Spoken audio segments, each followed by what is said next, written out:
Welcome to the Explainer. Today we're decoding exactly how human behavior actually works. It's not just some mysterious, unpredictable feeling. It's a reliable, structural system. We're going to build a really clear mental model of habits versus motivation. And by the end of this, you'll know exactly how to use both without ever confusing one for the other. So why does motivation disappear by morning? I mean, have you ever felt that incredible surge of energy late at night? You make these grand plans, you're completely inspired, and literally everything seems possible. But then morning comes, that inspiration is just completely gone, and even the simplest actions feel strangely heavy. Look, if you've experienced this, it is absolutely not a lack of character. It just happens because motivation, while very real, is really just a fleeting feeling. Section 1, Motivation as Temporary Energy. To really get this, let's look at the contrast between fuel and an engine. Motivation is, well, it's simply the fuel. When your tank is full, it brightens your focus and totally changes how effort feels. But right here is the absolutely crucial point. Fuel is not the same thing as an engine. Sure, fuel can make a machine run for a little while, but it doesn't explain the machine's structure or what happens when the tank runs dry.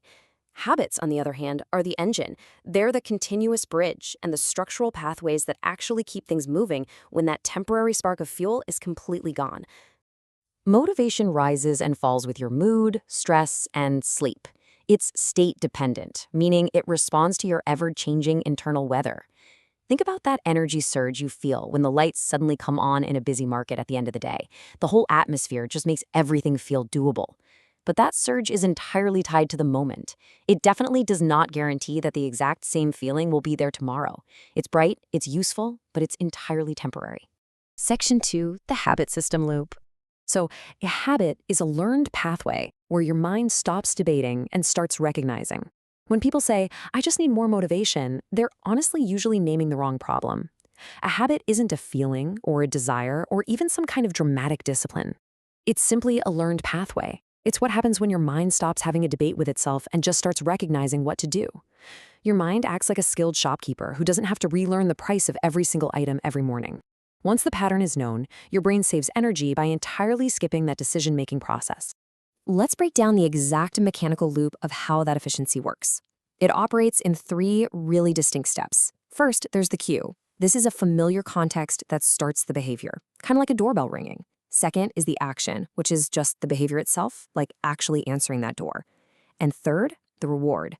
This is the outcome that tells your brain, yep, this pattern was totally worth repeating. The crucial point here is how this loop actually carves out a familiar pathway. Habits don't sit around waiting for a grand mood. They're triggered by context. Imagine a doorway you walk through every single day. At first, you might notice the handle and the physical force you need to open it. But with repetition, your hand moves before you even think about it. That repetition literally lowers the cost of starting. Plus, habits are built from experiencing rewards, like the quiet relief of a nice, tidy desk, and not from internal lectures or feeling guilty. They act almost like plumbing, effortlessly carrying the flow of your day and drastically reducing decision fatigue. Moving on to Section 3, Why Habits Outperform Mood. Mood actually changes the internal cost of an action, while habits completely bypass that emotional negotiation. Mood doesn't just affect whether you want to act. It actually changes how expensive or heavy the action feels. When you're in a bad mood, the exact same task feels strangely exhausting. But a strong habit survives because it skips that emotional negotiation entirely. It relies on environmental wiring, not emotional permission. A habit never asks, well, how do I feel today? It just responds to, what situation am I in right now? Remember this, under pressure, the brain leans on well-worn roads. Your brain is constantly balancing what's possible with what costs the absolute least amount of effort. When your energy is low or you're under a lot of stress, your brain really does not want complexity. It avoids making fresh choices and automatically defaults to well-worn roads. Think of it like a road system. A wide, well-traveled road is way easier to navigate in a storm than some brand new dirt path, right? Under pressure, you don't magically rise to the level of your goals. You default to the familiar systems you already have in place. Section 4, Real-Life System Example.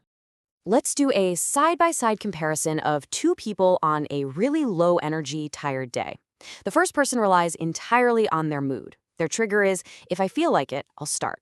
Well, because their energy is low, the whole plan just collapses. Now, the second person relies on a habit. Their trigger is physical. When my bag hits the floor, my notes open.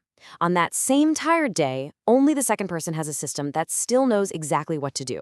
The cue does all the heavy lifting. Converting your intention into a default behavior is literally the only way to survive a low-energy day. Section 5. Systems matter more than feelings. It's important to understand that habits don't somehow eliminate motivation, they just drastically reduce how much you depend on it. Think of motivation as the hand that starts a ball rolling. It initiates the movement and overcomes that sticky early friction. But habit is the slope that actually creates continuity and keeps the ball moving. Without the hand, the movement might never even begin. But without the slope, it stops the very second that initial push disappears. Motivation is absolutely excellent for starting things off, but habits are the bridges built to withstand all the variance and changing conditions of daily life. Motivation helps you want the action, habit helps it survive.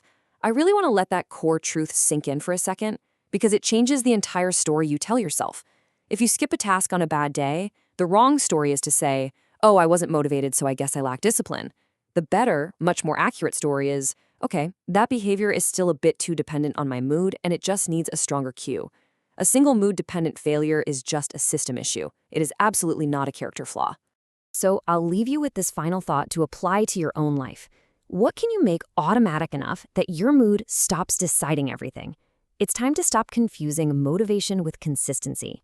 Use motivation to begin, absolutely, but build the steady, reliable habits that are actually going to carry you through. Thanks for joining me for this explainer. Now go take a look at your routines and start building those well-worn roads.